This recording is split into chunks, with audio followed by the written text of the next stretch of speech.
Hello friends, स्वागत है आपका हमारे चैनल लर्न आरपीएससी पर। आज हम वरिष्ठ अध्यापक भर्ती परीक्षा का जो पीटीआई पेपर हुआ था, पीटीआई वरिष्ठ अध्यापक भर्ती परीक्षा जो 30 अप्रैल को आयोजित हुई थी, उसमें मनोविज्ञान के जो प्रश्न आए थे, उन मनोविज्ञान के प्रश्नों का विश्लेषण करेंगे आज और देखेंगे क्या उन प्रश्नों का लेवल था और कैसे क्वेश्चन आए थे। तो चलिए देखते हैं। पहला क्वेश्चन दे रखा है दोस्तों इसमें, वर्ग त्वरण किस प्रकार के विशिष्ट आवश्यकता वाले बालकों के शैक्षिक विकास हेतु एक उपाय है, ये बताना है। ऑप्शन दे रखे हैं धीमी गति से सीखने वाले, अपचारी, अधिगम असमर्थ और प्रतिभाशाली। तो दोस्तों वर्ग त्वरण जो होता है, वर्ग त्वरण एक प्रकार से तीव्र उन्नति है। इसका मतलब होता है तीव्र उन्नति। तीव्र उन्नति के दो, या आप ऐसा मान सकते हो कि एक ही वर्ष में या एक ही शैक्षिक सत्र में 2 बार उन्हें उत्तीर्ण करना।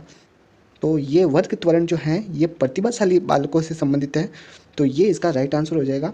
तो दोस्तों आप वर्ग त्वरण का मतलब तीव्र उन्नति से ले सकते हैं। जो प्रतिभाशाली बालक होते हैं उनके लिए विभिन्न प्रकार के संवर्धन कार्यक्रम चलाए जाते हैं। तो आपको ये पता होगा, जो प्रतिभाशाली बालक होते हैं इनके लिए संवर्धन कार्यक्रम चलाए जाते हैं। इन कार्यक्रम के तहत इन्हें एक ही वर्ष में 2 बार उत्तीर्ण किया जाता है और अतिरिक्त पाठ्यक्रम भी पढ़ने के लिए दिया जाता है। तो इसका राइट आंसर क्या हो जाएगा, वर्ग त्वरण प्रतिभाशाली जो बालक होते हैं इनके शैक्षिक विकास के लिए एक उपाय है। नेक्स्ट आगे चलते हैं। नेक्स्ट क्वेश्चन है दोस्तों, कौन सा कथन अभिवृत्ति के संबंध में सही नहीं है, आपको ये बताना है। तो दोस्तों अभिवृत्ति का मतलब आपको पता होना चाहिए। अभिवृत्ति का मतलब क्या होता है, तो अभिवृत्ति आप एक प्रकार से दृष्टिकोण को मान सकते हैं।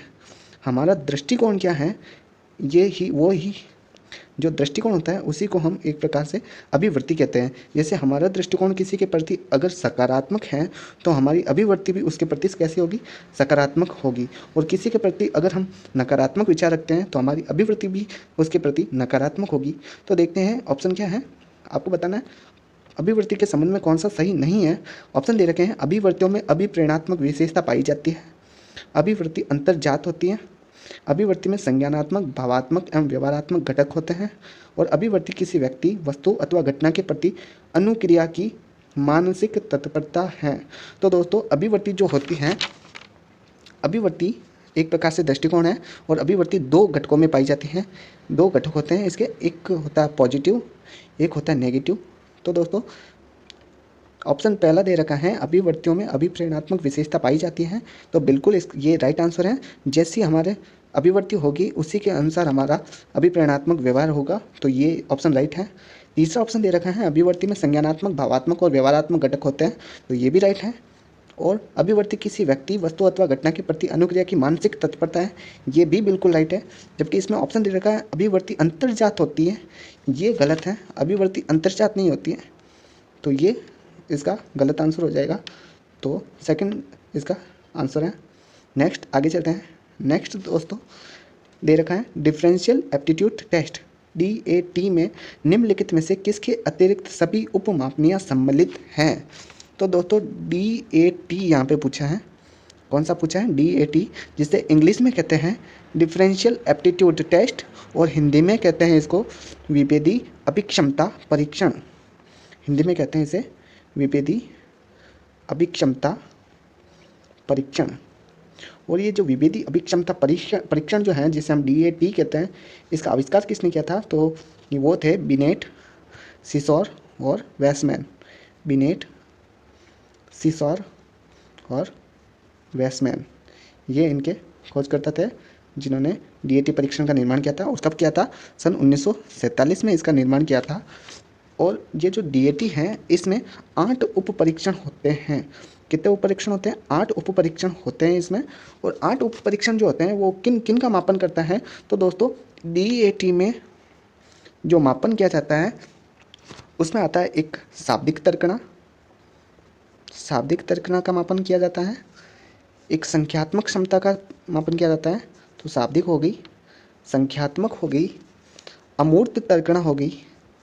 तीसरा होता है अमूर्त तर्कणा, फिर होती है यांत्रिक तर्कणा, यांत्रिक तर्कणा, एक होती है लिपिकीय तर्कणा, लिपिकीय तर्कणा, और एक होती है परिशुद्धीय तर्कणा, परिशुद्धता या परिशुद्धीय तर्कणा। तो ये 6 प्रकार की उपमापनियाँ होती हैं, मतलब इनका मापन किया जाता है। एक शाब्दिक तर्कणा, अमूर्त तर्कणा, संख्यात्मक तर्कणा, यांत्रिक तर्कणा, लिपिकीय समता और परिशुद्धता तर्कणा, ये इनका मापन किया जाता है। तो ऑप्शन देखेंगे तो इसमें ऑप्शन में दे रखा है अमूर्त तर्कणा इसमें सम्मिलित है, चित्र निर्माण, भाषा उपयोग, आंकिक क्षमता।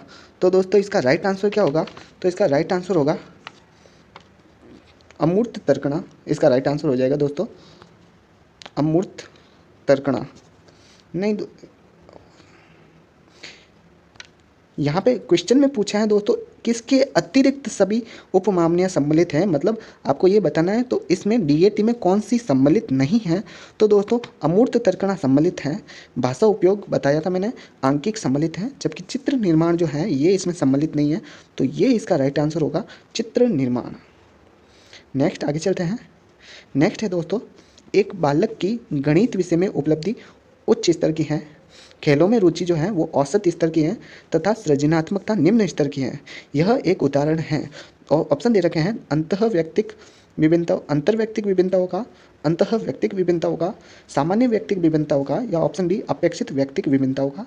तो दोस्तों ये उदाहरण जो दे रखा है इसमें बताया हुआ है कि एक बालक है, उस बालक के में गणित विषय में उपलब्धि जो है वो उच्च स्तर की है, खेलों में उसकी रुचि जो है औसत है तथा सृजनात्मकता जो है वो निम्न स्तर की है। तो दोस्तों ये एक ही बालक के अंदर के जो गुण हैं उन गुणों का ये विश्लेषण किया हुआ है। तो दोस्तों ये जो हो गई विभिन्नता जो हो गई ये अंतःव्यक्तिक विभिन्नता हो गई। तो ये इसका राइट आंसर होगा अंतःव्यक्तिक विभिन्नता। अगर ये किसी और से तुलना करता तब हम इसमें अंतर्व्यक्तिक विभिन्नता कर सकते थे, मगर यहाँ पे उसी बालक के अंदर की जो विशेषता है उसमें बताया हुआ है कि गणित विषय में उसकी उपलब्धि उच्च है, खेलों में औसत है और सृजनात्मकता निम्न स्तर की है। तो ये अंतर्व्यक्तिक विभिन्नता का उदाहरण है। तो ऑप्शन दूसरा इसका राइट आंसर हो जाएगा। नेक्स्ट क्वेश्चन है दोस्तों, निम्न में से कौन सा एक सामूहिक शाब्दिक बुद्धि परीक्षण का उदाहरण है? ये आपको बताना है। तो कौन सा बुद्धि परीक्षण बताना है? सामूहिक और शाब्दिक बुद्धि परीक्षण बताना है। ऑप्शन दे रखे हैं रेवेन प्रोग्रेसिव मैट्रिक्स परीक्षण, आर्मी अल्फा परीक्षण, वेस्लर वैक्यूब बुद्धि परीक्षण और आर्मी बीटा परीक्षण। तो देखो दोस्तों इसमें जो रेवेन प्रोग्रेसिव मैट्रिक्स जो हैं ये सामूहिक क्रियात्मक बुद्धि परीक्षण है। कैसा परीक्षण है? सामूहिक है, मगर ये शाब्दिक न होकर क्रियात्मक बुद्धि परीक्षण है रेवेन प्रोग्रेसिव मैट्रिसेज वाला। और ये जो आर्मी बीटा परीक्षण जो है ये भी सामूहिक क्रियात्मक बुद्धि परीक्षण में आता है। और ये वेस्लर वैक्यूब वाला जो है ये मिश्रित बुद्धि परीक्षण में आता है, मिश्रित बुद्धि परीक्षण में आता है। तो यहाँ पे जो दूसरा ऑप्शन है आर्मी अल्फा परीक्षण, आर्मी अल्फा परीक्षण दोस्तों सामूहिक शाब्दिक बुद्धि परीक्षण का उदाहरण है। तो इसमें राइट आंसर क्या हो जाएगा दोस्तों? आर्मी अल्फा परीक्षण इसका राइट आंसर हो जाएगा। ये सामूहिक शाब्दिक बुद्धि परीक्षण का उदाहरण है, जबकि रेवेन प्रोग्रेसिव मैट्रिसेस जो है ये सामूहिक क्रियात्मक का उदाहरण है। आर्मी बीटा परीक्षण सामूहिक अशाब्दिक या सामूहिक क्रियात्मक का उदाहरण है। और वेस्लर वैक्यूब जो है ये मिश्रित का उदाहरण है, मिश्रित बुद्धि परीक्षण का उदाहरण है। तो इसका राइट आंसर हो जाएगा ऑप्शन दूसरा आर्मी अल्फा परीक्षण। नेक्स्ट आगे चलते हैं। नेक्स्ट क्वेश्चन है दोस्तों, निम्नलिखित में से कौन सा बाकर मेहंदी सृजनात्मकता परीक्षण का एक उप परीक्षण नहीं है? तो दोस्तों यहाँ पे बाकर मेहंदी का जो सृजनात्मकता परीक्षण है इसमें आपको पूछा है। तो दोस्तों जो बाकर मेहंदी का सृजनात्मकता परीक्षण था इसमें 4 उप परीक्षण थे। कितने उप परीक्षण थे? 4 उप परीक्षण थे। उसमें बताया हुआ था, पहला था क्या होगा परीक्षण, पहला उप परीक्षण था क्या होगा उप परीक्षण। एक था वस्तुओं के नए प्रयोग, वस्तुओं के नए प्रयोग। तीसरा था नए संबंध परीक्षण, तीसरा था नए संबंध परीक्षण। और चौथा था वस्तु रुचि सृजन, वस्तु रुचि सृजन। तो ये 4 उप परीक्षण थे। तो देखिए दोस्तों इसमें ऑप्शन क्या दे रखा है? ऑप्शन दे रखा है इसमें अप्रचलित उपयोग परीक्षण, पूछना और अनुमान लगाना परीक्षण, नवीन संबंध परीक्षण और परिणाम परीक्षण। तो दोस्तों इसमें पूछना और अनुमान लगाना जो है ये सृजनात्मकता बाकर मेहंदी का सृजनात्मक परीक्षण का उप परीक्षण नहीं है। तो ये इसका राइट आंसर हो जाएगा ऑप्शन दूसरा, ये इस बाकर मेहंदी प्रयोग का उप परीक्षण नहीं है। ऑप्शन दूसरा पूछना और अनुमान लगाना परीक्षण। नेक्स्ट आगे चलते हैं। नेक्स्ट क्वेश्चन है, निम्न में से कौन सी एक प्राथमिक अभिप्रेरकों की विशेषताएं नहीं हैं? तो दोस्तों प्राथमिक अभिप्रेरक जो होते हैं वो होते हैं आंतरिक अभिप्रेरक, जिन्हें हम आंतरिक अभिप्रेरक कहते हैं। आंतरिक अभिप्रेरक के दो, प्राथमिक के दो, या वुडवर्थ ने इनको अनसीखी अभिप्रेरणा भी कहा था। कौन सी अभिप्रेरणा कहा था? अनसीखी अभिप्रेरणा, जिन्हें हमें सीखना नहीं पड़ता। अनसीखी अभिप्रेरणा या आंतरिक अभिप्रेरणा जो बाह्य नहीं होती है, आंतरिक होती है। तो देख लीजिए कौन सी आंतरिक या प्राथमिक अभिप्रेरकों की विशेषता नहीं है। ऑप्शन दे रखे हैं सार्वभौमिक, जन्मजात, अंतर्जात और अर्जित। तो दोस्तों देखिए यहाँ पे प्राथमिक अभिप्रेरक जो हैं ये सार्वभौमिक होते हैं, बिल्कुल, जन्मजात होते हैं और अंतर्जात होते हैं, जबकि ये अर्जित नहीं होते हैं। बाह्य या द्वितीय जो अभिप्रेरक होते हैं, द्वितीय अभिप्रेरक या बाह्य अभिप्रेरक जो होते हैं वो अर्जित होते हैं। तो ये इसका राइट आंसर हो जाएगा। ये प्राथमिक अभिप्रेरक की विशेषता नहीं है, अर्जित इसका राइट आंसर होगा। नेक्स्ट आगे चलते हैं। नेक्स्ट दे रखा है निम्न में से कौन सा तत्व अभिप्रेरणा चक्र से संबंधित नहीं है? अभिप्रेरणा चक्र से संबंधित नहीं है। अभिप्रेरणा चक्र में आपको बता दिया था m बराबर NDI। तो ये अभिप्रेरणा चक्र है। मोटिव बराबर n का मतलब होता है नीड, तो ये हो गया आवश्यकता, बिल्कुल है अभिप्रेरणा चक्र में। डी का मतलब होता है ड्राइव या अंतर्नोद, तो ये भी है। और आई का मतलब होता है इंसेंटिव यानी प्रोत्साहन या पुनर्बलन, तो ये तीनों ही ऑप्शन में दे रखे हैं। एन यानी नीड आवश्यकता, डी यानी ड्राइव यानी अंतर्नोद, और आई यानी इंसेंटिव यानी प्रोत्साहन या पुनर्बलन, तो ये तीनों हैं अभिप्रेरणा चक्र से संबंधित हैं। तो संवेग इसका राइट आंसर हो जाएगा। संवेग अभिप्रेरणा चक्र से संबंधित नहीं है, ऑप्शन दूसरा इसका राइट आंसर होगा। नेक्स्ट आगे चलते हैं। नेक्स्ट है दोस्तों निम्न में से कौन सा गिलफोर्ड द्वारा प्रतिपादित बुद्धि के त्रिआयामी सिद्धांत के विमाओं और उनके संबंधित सही मिलान नहीं है? तो दोस्तों जो गिलफोर्ड था, गिलफोर्ड ने 1967 में बुद्धि का त्रिआयामी सिद्धांत दिया था। इसमें इन्होंने बुद्धि की जो 3 विमाएं बताई थी, एक बताई थी संक्रिया, एक बताई थी विषय वस्तु और एक बताई थी उत्पाद। विषय वस्तु और एक बताई थी उत्पाद। तो ये 3 जो हैं इनमें तत्व बताए थे। तो जो संक्रिया हैं, संक्रिया में जो तत्व बताए थे वो मैं आपको बता देता हूँ दोस्तों। संक्रिया में तत्व बताए थे संज्ञान, स्मृति धारण, स्मृति अभिलेख, अभिसारी चिंतन, अपसारी चिंतन और मूल्यांकन। ये 6 तत्व बताए थे। कौन कौन से? संज्ञान, अभिसारी चिंतन, अपसारी चिंतन, स्मृति अभिलेख, स्मृति धारण और मूल्यांकन, 6 बताए थे। तो इसमें देखिए दोस्तों विमा संक्रिया में मूल्यांकन दे रखा है, तो ये सही है। मिलान करना है, कौन सा मिलान सही नहीं है ये बताना है। तो संक्रिया का मूल्यांकन बिल्कुल राइट है। यहाँ पे संक्रिया में संज्ञान दे रखा है, बिल्कुल संज्ञान भी संक्रिया से संबंधित है, तो ये भी राइट है। और फिर देखते हैं विषय वस्तु। विषय वस्तु की मैं बात करूँ तो विषय वस्तु में आता है शाब्दिक विषय वस्तु हो सकती है, सांकेतिक हो सकती है, व्यावहारिक हो सकती है, आकारात्मक हो सकती है और सूचना यानी दृष्टि और श्रवण हो सकती है। तो बिल्कुल इसमें ऑप्शन में देखें, ऑप्शन में दे रखा है विषय वस्तु बराबर प्रतीक। प्रतीक का मतलब होता है सांकेतिक, तो सांकेतिक भी हो सकता है, तो ये भी बिल्कुल राइट है। जबकि उत्पाद जो होते हैं, उत्पाद अर्थगत नहीं होता है, तो ये इसका मिलान सही नहीं है। उत्पाद बराबर अर्थगत, ये इसका गलत हो जाएगा। तो ऑप्शन दूसरा इसका राइट आंसर है, उत्पाद बराबर अर्थगत, ये गलत है। नेक्स्ट आगे चलते हैं। नेक्स्ट दोस्तों ये परिभाषा दे रखी है, नॉर्मल सी परिभाषा है। शैक्षिक मनोविज्ञान किसी व्यक्ति के जन्म से लेकर वृद्धावस्था तक सीखने के अनुभवों का वर्णन और व्याख्या करता है। तो दोस्तों ये नॉर्मल सी बेसिक सी परिभाषा है जो पूछी हुई है। तो ये क्रो एंड क्रो की परिभाषा है, आप याद रखिएगा। किसकी परिभाषा है? शिक्षा मनोविज्ञान की। और ये परिभाषा जो दी थी वो दी थी क्रो एंड क्रो ने, तो ये इसका राइट आंसर हो जाएगा। नेक्स्ट आगे हैं। नेक्स्ट है दोस्तों पियाजे के अनुसार मौजूदा संज्ञानात्मक संरचना में नवीन सूचना को सम्मिलित करना क्या कहलाता है? तो दोस्तों पियाजे ने जो संज्ञानात्मक विकास सिद्धांत दिया था, इसमें एक तत्व बताया था अनुकूलन। और अनुकूलन की इसने 3 विशेषता या 3 इसमें चरण बताए थे। पहला चरण बताया था आत्मसात्करण, दूसरा चरण बताया था समायोजन और तीसरा बताया था संतुलीकरण। तो कौन कौन से बताए थे? पहला बताया था आत्मसात्करण, दूसरा बताया था समंजन या समायोजन, और तीसरा बताया था संतुलीकरण। तो दोस्तों यहाँ पे जो पूछा है वो पूछा है मौजूदा संज्ञानात्मक संरचना में नवीन सूचना को सम्मिलित करना क्या कहलाता है? तो दोस्तों इसका राइट आंसर होगा आत्मसात्करण। आत्मसात्करण कहलाता है। आत्मसात्करण में क्या होता है, जो पूर्व में मौजूद जो स्कीमा होता है, पूर्व में मौजूद जो स्कीमा होता है या पूर्व ज्ञान जो होता है उसमें ही नवीन ज्ञान को जोड़ दिया जाता है। तो हम इसमें कहेंगे कि ये क्या है, आत्मसात्करण है। मौजूदा संज्ञानात्मक संरचना में नवीन सूचना को सम्मिलित करना। जैसे इसका एक उदाहरण दे रखा था कि एक बच्ची होती है, वो बच्ची एक बार, उसको ऊँट पता है कि ऊँट क्या होता है, कैसा दिखता है। वो एक बार चिड़ियाघर में जाती हैं और चिड़ियाघर में जाने पर घोड़े को देखकर उसे ऊँट कहती हैं।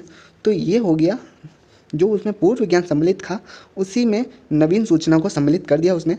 तो ये हो गया आत्मसात्करण। ऊँट को, घोड़े को देखकर ऊँट कहना, ये हो गया आत्मसात्करण। तो इसका राइट आंसर हो जाएगा दोस्तों आत्मसात्करण। आत्मसात्करण में क्या होता है, मौजूदा संज्ञानात्मक संरचना में नवीन सूचना को सम्मिलित करना आत्मसात्करण कहलाता है। तो ये ऑप्शन दूसरा इसका राइट आंसर हो जाएगा। नेक्स्ट आगे क्वेश्चन पे चलते हैं। नेक्स्ट है विकास से पूछा गया है। विकास अनुदैर्ध्य दिशा यानी सिर से पैरों की ओर का अनुसरण करता है। विकास का यह सिद्धांत क्या कहलाता है? तो दोस्तों ऑप्शन दे रखा है, केंद्र से परिधि यानी प्रॉक्सिमो डिस्टल, वर्तुलाकार, स्पाइरल, रेखिक यानी लीनियर, या मस्तकोद्मुखी या सिफेलोकोडल। तो दोस्तों आप इससे ऐसे एक ट्रिक से याद रखिए, सी यानी सिर से पैरों की ओर, इसे हम कहते हैं सी यानी सिफेलोकोडल। आप इसको ऐसे याद रखिएगा, सिर से पैरों की ओर का अनुसरण, तो इसे हम कह देंगे सी से सिफेलोकोडल। तो ये हो जाएगा सिफेलोकोडल, इसका राइट आंसर है बिल्कुल। तो इसका राइट आंसर होगा सिफेलोकोडल। केंद्र से परिधि का मतलब होता है दोस्तों, बालक का विकास जो होता है वो केंद्र से स्टार्ट होकर यानी रीढ़ की हड्डी से स्टार्ट होकर बाहर की ओर होता है। इसे हम कहते हैं केंद्र से परिधि की ओर या प्रॉक्सिमो डिस्टल। और वर्तुलाकार का मतलब होता है दोस्तों, बालक का विकास जैसे जैसे आगे बढ़ता है वो पूर्व की ओर ऐसे गति करता हुआ आगे बढ़ता है। ये वर्तुलाकार इसकी गति होती है विकास की। तो ये वर्तुलाकार होता है, बिल्कुल होता है। मगर यहाँ पे पूछा है कि अनुदैर्ध्य दिशा या सिर से पैरों की ओर का अनुसरण करता है। तो ये इसका राइट आंसर है दोस्तों मस्तकोद्मुखी या सिर से पैरों की ओर। नेक्स्ट है, कोहलबर्ग के सिद्धांत के अनुसार व्यक्तिगत आवश्यकताएं तथा दूसरों के नियम सही और गलत का निर्धारण करते हैं। क्या दे रखा है, व्यक्तिगत आवश्यकताएं एवं दूसरों के नियम जो होते हैं वो सही और गलत का निर्धारण करते हैं। यह नैतिक विकास के किस स्तर का प्रतिनिधित्व करते हैं? तो दोस्तों कोहलबर्ग का जो नैतिक विकास का सिद्धांत है, इसमें जब जो बच्चा होता है वो व्यक्तिगत आवश्यकताओं को ध्यान में रखते हुए तथा दूसरों के नियम को सही और गलत का निर्धारण करते हुए वो अगर अपने नैतिक निर्णयों को देखता है तो ये उसकी सापेक्ष साधन उन्मुख अवस्था होती है। सापेक्ष साधन उन्मुख अवस्था उसकी होती है। और सापेक्ष साधन उन्मुख जो अवस्था होती है ये कोहलबर्ग के नैतिक विकास सिद्धांत में पूर्व परंपरागत स्तर जो होता है, जिसे हम प्री कन्वेंशनल स्टेज कहते हैं, उसका होता है। तो इसका राइट आंसर हो जाएगा दोस्तों पूर्व परंपरागत स्तर। ये इसका राइट आंसर हो जाएगा ऑप्शन 4। नेक्स्ट आगे चलते हैं। नेक्स्ट है, स्किनर के संक्रिया अनुकलन सिद्धांत के अंतर्गत किस पुनर्बलन अनुसूची में अधिगमकर्ता को एक निश्चित समय के पश्चात पुनर्बलन प्रदान किया जाता है? तो दोस्तों यहाँ पे जो संक्रिया अनुकूलन सिद्धांत है स्किनर का, इसमें पुनर्बलन अनुसूची से ये प्रश्न है कि एक निश्चित समय के पश्चात उसको पुनर्बलित किया जा रहा है। तो निश्चित समय के पश्चात किया जा रहा है तो ये हो जाएगा इसका निश्चित अंतराल, इसका राइट आंसर हो जाएगा। अगर निश्चित समय नहीं है, परिवर्तनशील है, तो इसका परिवर्तनशील अनुसूची होगी। अगर निश्चित अनुक्रियाओं पे अगर उसको पुनर्बलित किया जा रहा है तो उसका निश्चित अनुपात होगा। और प्रत्येक अनुक्रिया पर उसको पुनर्बलित किया जा रहा है तो उसका राइट आंसर होगा सतत। यहाँ पे पूछा है एक निश्चित समय के पश्चात उसको पुनर्बलित किया जाता है तो इसका राइट आंसर हो जाएगा निश्चित अंतराल। ये इसका राइट आंसर है। नेक्स्ट आगे चलते हैं। नेक्स्ट है, शिक्षा मनोविज्ञान मनोविज्ञान के किस पक्ष से संबंधित एक शाखा है? तो दोस्तों शिक्षा मनोविज्ञान जो है एक अप्लाइड है, अप्लाइड साइकोलॉजी है। और अप्लाइड साइकोलॉजी है तो ये इसका राइट आंसर हो जाना चाहिए व्यवहारात्मक मनोविज्ञान। शिक्षा मनोविज्ञान जो है ये किस प्रकार का है? ये व्यवहारात्मक मनोविज्ञान है। तो ये इसका राइट आंसर हो जाएगा ऑप्शन तीसरा व्यवहारात्मक मनोविज्ञान। नेक्स्ट आगे चलते हैं। नेक्स्ट है दोस्तों, निम्नलिखित में से कौन सा क्रिया प्रसूत अनुकूलन में प्रयुक्त तंत्र है? तो दोस्तों क्रिया प्रसूत अनुकूलन जो सिद्धांत है जो स्किनर ने दिया था, इस स्किनर के सिद्धांत में प्रयुक्त तंत्र बताना है कौन सा है। ऑप्शन दे रखे हैं रूपण या सेपिंग, धारण, उद्भवन और स्कैफोल्डिंग। तो दोस्तों स्कैफोल्डिंग जो है ये आपको पता होगा, ये वाइगोस्टकी के सिद्धांत से संबंधित है। किसके सिद्धांत से संबंधित है? वाइगोस्टकी का जो सिद्धांत है इससे संबंधित है। और स्कैफोल्डिंग को कहते हैं हम ढांचा निर्माण या पाड कहते हैं, जिसमें जो बच्चा होता है उसको MKO यानी मोर नॉलेजेबल अदर्स के द्वारा एक अल्पकालिक सहायता प्रदान की जाती है। क्या प्रदान की जाती है? अल्पकालिक सहायता प्रदान की जाती है। तो ये हो जाता है स्कैफोल्डिंग, ढांचा निर्माण। तो ये जो है ये वाइगोस्टकी के सिद्धांत से संबंधित है। यहाँ पे क्रिया प्रसूत अनुकूलन का पूछा है। धारण जो है दोस्तों, धारण अल्बर्ट बांडुरा का जो सिद्धांत है